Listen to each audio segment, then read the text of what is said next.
लोग खुद की बातों पर ध्यान क्यों नहीं दे पाते? लोग दूसरों की बातों पर ज़्यादा ध्यान देते हैं। लोगों को छोड़कर खुद की बातों पर ध्यान देना शुरू करो। जो मन में आए वो करो। दूसरे लोग कभी भी तुमको सफलता के रास्ते नहीं बताएंगे। जो सफल नहीं हो पाया वो तो कभी भी यही सोचेगा कि आप भी सफल ना हो पाओ। वो आपको कैसे बता सकता है सफलता का रास्ता? एक बार की बात है, एक नगर में एक लड़का रहता था। वह अपने जीवन से बहुत निराश था।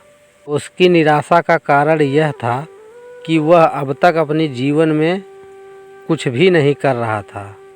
उसके माता पिता उसे ताने मारा करते थे कि तुम्हारे दोस्त, तुम्हारे मित्र कुछ ना कुछ कर रहे हैं, लेकिन तुम अभी भी घर बैठे हो। दोस्तों के बीच भी अक्सर उसका मजाक उड़ाया जाता था। वह अगर कहीं जाता था तो लोग यह पूछते थे कि तुम क्या कर रहे हो, तो उसे यह बात भी बताने में शर्म आती थी कि मैं घर पे बैठा हूँ या मैं कुछ कर नहीं रहा हूँ। वह लड़का कुछ नहीं कर रहा था। धीरे धीरे उसने अपने रिश्तेदारों से भी मिलना छोड़ दिया और लोगों से भी मिलना बंद कर दिया। वह ज़्यादातर समय घर पर ही रहता, अकेले रोता और भगवान को कोसता रहता था और अपनी किस्मत को भी दोष देता था। अब उसे उसका जीवन बोझ लगने लगा था। कभी कभी वह सोचता था कि अब कुछ करने के योग्य बनूंगा। कभी कभी यह सोचता था कि जिंदा रहने से अच्छा है कि मर जाना ठीक है। एक दिन वह अपने नगर की एक गली से गुजर रहा था। तभी उसने देखा कि एक उपदेशक दुख और परेशानियों पर उपदेश दे रहे थे। वह भी उस भीड़ में सबसे पीछे बैठ गया। उपदेशक कह रहे थे कि दुख एक शिक्षक की तरह है, जो हमें जीवन की सच्चाई दिखाता है और हमें जीने का सही तरीका सिखाता है। गुरुजी उपदेश दे रहे थे कि तुम चाहो तो कुछ भी हासिल कर सकते हो और अगर चाहो तो एक कोने में बैठ के रो सकते हो। इन सभी बातों को लड़का ध्यान से सुन रहा था, लेकिन गुरुजी की बातें उसको समझ में नहीं आई। वह खड़ा होकर बोला, कुछ भी सिखाने से दुख दूर नहीं होता। इसमें केवल दुख होता है, दर्द होता है। दुख की पीड़ा अनंत है। ऐसा लगता है कि इसके बाद कुछ होने वाला नहीं है। इससे कोई फर्क नहीं पड़ता है। इसके सामने तो मौत भी छोटी लगने लगती है। उसकी बात सुनने के बाद फिर गुरुजी ने कहा कि तुम्हारा दुख क्या है? लड़के ने उनके सामने अपनी सारी व्यथा सुनाई और पूछा, मेरे दुख का कोई उपाय है तुम्हारे पास? यह बात सुनकर गुरुजी मुस्कुराए और लड़के से बोले कि तुम उस दिन मेरे पास आओ जिस दिन तुम्हारे पास तुम्हारा वास्तविक का दर्द हो। मैं तुम्हारी समस्या का समाधान अवश्य करूँगा। यह कहकर गुरुजी वहाँ से चले गए। लड़के ने सोचा, कहीं मेरा दुख नकली तो नहीं है? क्या मैं जिस दर्द से गुजर रहा हूँ वह नकली है? मेरा दुख कोई नहीं समझ सकता। जब माँ बाप नहीं समझ सकते तो गुरु क्या समझेगा? उनके दुखों से व्यथित होकर लड़के ने एक फैसला लिया कि अब वह कुछ करेगा। लड़के ने एक छोटा व्यवसाय शुरू किया, पर उसे सफलता नहीं मिल रही थी। लेकिन उसके घर वाले पूछते हैं कि क्या वह कुछ कोशिश कर रहा है? वह अपने व्यवसाय में लगा रहा और धीरे धीरे उसे सफलता मिलने भी लगी। फिर उसने गति पकड़ी और केवल 3 साल के अंदर ही वह एक बड़ा बिजनेसमैन बन गया। अब लड़के के आसपास कुछ ऐसे लोग थे जो उसकी परवाह करते थे, जो उससे प्यार करते थे। अब उसके परिवार के लोग भी उसकी तारीफ करते नहीं थक रहे थे। दिन ब दिन उसके मित्रों की संख्या भी बढ़ती जा रही थी। अब वह अपनी ज़िंदगी में बहुत खुश था। उसके दोस्तों ने कहा कि एक छोटा बिजनेसमैन बनकर जब तुम इतने खुश हो तो तुमको तब कितनी खुशी होगी जब तुम इस पूरे राज्य का सबसे बड़ा बिजनेसमैन बन जाओगे। कितने लोग तुमसे जुड़ना चाहेंगे, तुम्हारी कितनी बड़ी ख्याति होगी और स्वयं राजा भी तुमसे दोस्ती करना चाहेगा और ज़रूरत पड़ने पर भी तुमसे पैसा उधार लेंगे। दोस्तों की यह बात लड़के के मन में घर कर गई। अब वह और पैसा कमाने की कोशिश करने लग गया। लेकिन उसे यह सब बहुत ही जल्दी चाहिए था। वह समय बर्बाद नहीं करना चाहता था। उसका अधिकांश समय इन सब चीज़ों को प्राप्त करने में लगने लगा। इसलिए वह ऐसे काम करने लगा जो सही नहीं था। उसने बड़ा उधार लेना शुरू कर दिया। उसने अपने दोस्तों से अधिक पैसा कमाने और मुनाफे की लालच में अपने माल में मिलावट करने लगा। उसने अन्य व्यापारियों के खिलाफ भी साजिश रची और उन्हें धमकाने डराने लगा। जैसा उसका दोस्त उससे कहते थे वो वैसा ही करता था। वह इन सब तरीकों से ज़्यादा पैसा कमाने लग गया था, पर अब उसके जीवन में पहले जैसा चैन न था। उसके मन की शांति गायब हो गई थी और वह रात में भी सो नहीं पाता था। वह हमेशा हंगामे में रहता था। सब कुछ पाने के बाद भी उसे सुख नहीं मिल रहा था। एक दिन लड़का अपनी गाड़ी में बैठकर कहीं जा रहा था। रास्ते में अचानक उसे उपदेशक गुरुजी के आश्रम दिखाई दिए। वह वहाँ रुका और गुरुजी के पास जाकर बोला, गुरुजी, आपने मुझे अपने पास आने के लिए कहा था।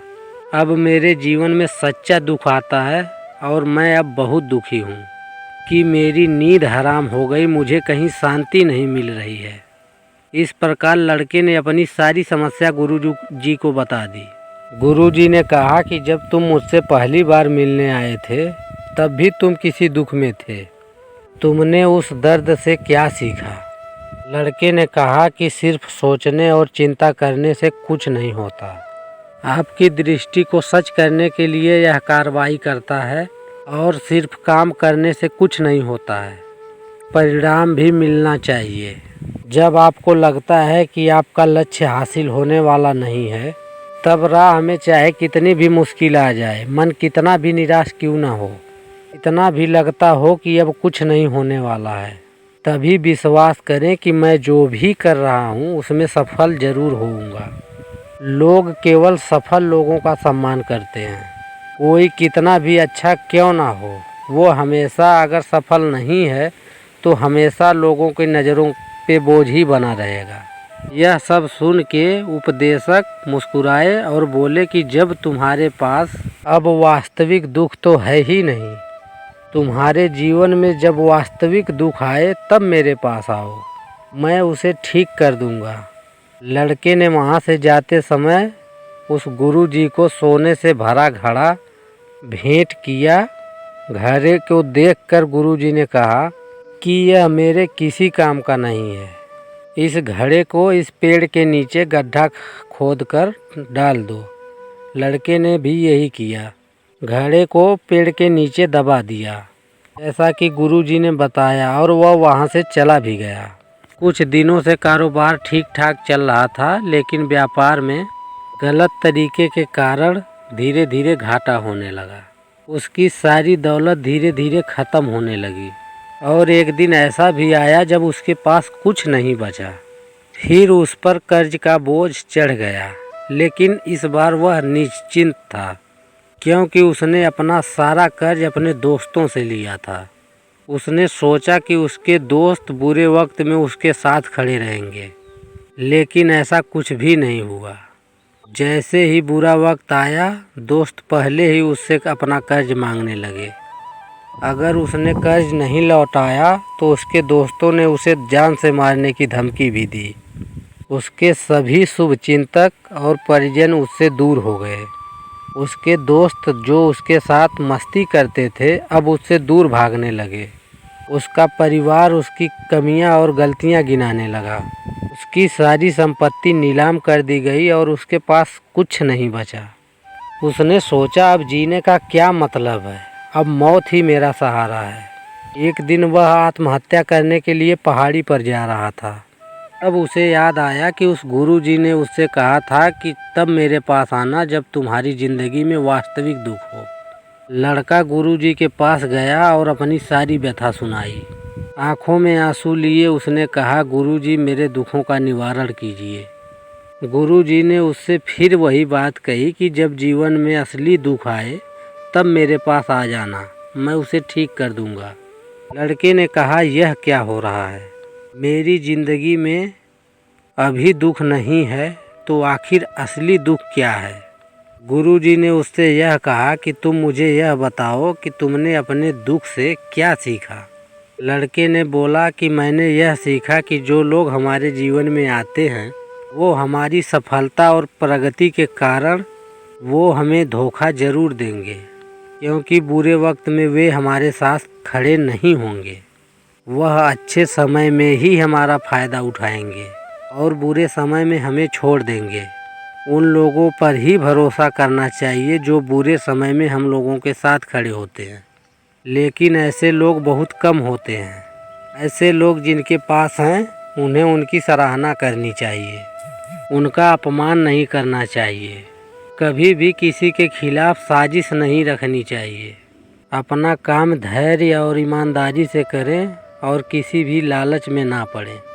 अपना सारा दुख बयां करने के बाद लड़के ने गुरुजी के सामने आंखों में आंसू लिए बैठ गया। कुछ देर के बाद साधु उठे और पेड़ के नीचे जाकर गड्ढा खोदकर वह घड़ा निकाल लिया जो सोने से भरा हुआ था। उसने वह लड़के को देकर कहा कि मेरे पास जब आओ जब तुम्हारे जीवन में असली दुख हो। लड़के ने गुरुजी को धन्यवाद दिया और उन्हें प्रणाम करके चला गया। उसने उस पैसों से एक छोटा सा व्यवसाय फिर से शुरू किया। अब वह छोटा व्यापारी भी बन के खुश था। उसने पूरी लगन और ईमानदारी से काम किया और देखते ही देखते वह कुछ दिनों में अपने शहर का सबसे बड़ा व्यापारी बन गया। उसका जीवन फिर से सुख सुविधाओं से भरा हुआ था।